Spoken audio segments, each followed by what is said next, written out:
Emily Osment sat by the window of her Los Angeles apartment, the morning sun casting gold on the hardwood floor, her fingers wrapped around a chipped mug of lukewarm coffee. It was quiet, not just in the room, but in that deeper way, in the soul. The kind of quiet that comes not after the storm, but after the rebuilding. When the air smells like fresh paint and the floorboards don't creak the same way anymore. Her divorce from Jack Farina had been finalized 3 days ago. It wasn't messy, not in the legal sense, no dramatic courtroom battles or tabloid fodder beyond the initial headlines. It ended the way a quiet love story ends, with a sigh and an unsigned postcard. The kind of ending you see coming but hope, maybe foolishly, might detour at the last second. She had met Jack on the set of a streaming drama. He was a director with a film school seriousness and quiet confidence. He didn't know her as the girl from Disney, and that, at the time, had felt like oxygen. For a while, their love had been a refuge. Late-night burritos after rap, whispered conversations on rooftops, a shared playlist that grew with every passing month. But as it turned out, not all shelters are built to last. Over time, they stopped talking about the little things. Silence settled in like dust between them, not heavy, not violent, just there. He started filming overseas more. She stayed back to shoot indie films, voice characters, dabble in songwriting again. They lived parallel lives, and one day, she realized, they weren't touching anymore. Not in spirit, not in soul, not even in space. She thought about fighting for it. She even tried therapy sessions, date nights, reading old letters. But love, she learned, is not always about holding on. Sometimes, it's about knowing when to loosen the grip, so two people can breathe again. So now she sat in her kitchen, single again for the first time in nearly 7 years, watching the world move on without asking for permission. There was a certain freedom in that, terrifying, yes, but honest. Her phone buzzed. A text from her best friend, Mia. Girls' night still on. Wine. She smiled. The world hadn't ended. There were still movies to film, songs to write, friendships to keep sacred. The divorce wasn't a death sentence. It was just a turning of the page. She stood up, padding barefoot across the floor to her desk, where an old notebook lay open. She hadn't written anything personal in months. Acting gave her so many characters to inhabit that sometimes, she forgot to check in with her own. But today felt different. She picked up a pen and began to write. September 10th.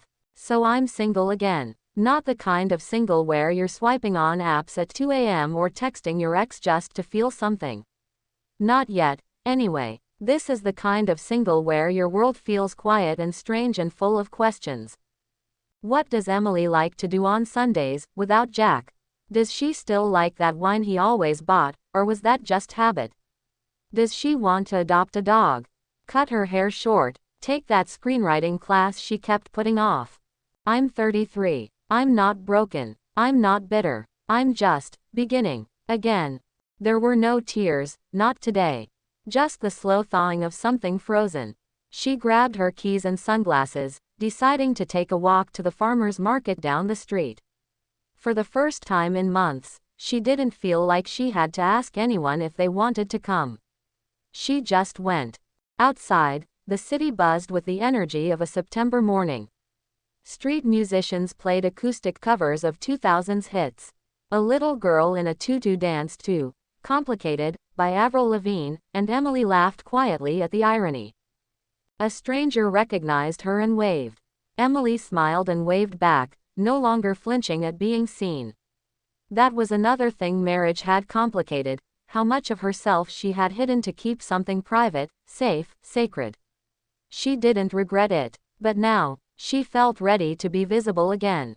That night, the girls came over, Mia, Lucy, and Sam, bottles of wine in hand, arms full of Thai takeout. They sprawled out on the living room rug like teenagers, talking about everything and nothing.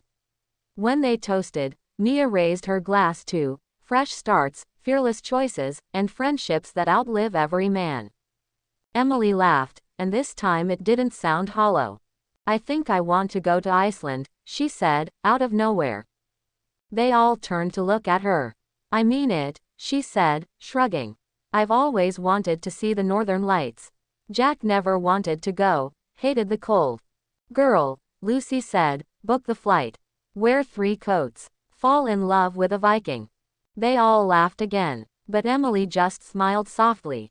She wasn't looking to fall in love with anyone, not yet. Maybe not for a while. There was something intoxicating about rediscovering who she was without someone else's shadow beside her. Later, after the girls had left and the quiet returned, she stood in front of her bathroom mirror, bare-faced, hair tied up in a lazy bun. She whispered to her reflection, just to see how it sounded. Hi, I'm Emily, and I'm single. The woman staring back at her didn't look lost. She looked lighter than she had in years. There were still questions, sure. Still fears and lonely nights and the occasional ache for something familiar. But there was also a blank canvas. A map with no set route. And for the first time, that felt like possibility, not punishment. She turned off the lights and climbed into bed, pulling the covers up around her. Tomorrow, she might cry. But tonight, she would rest. Word count. 1010 words. Let me know if you want a continuation, a version told from Jack's point of view, or one that's more romantic or comedic.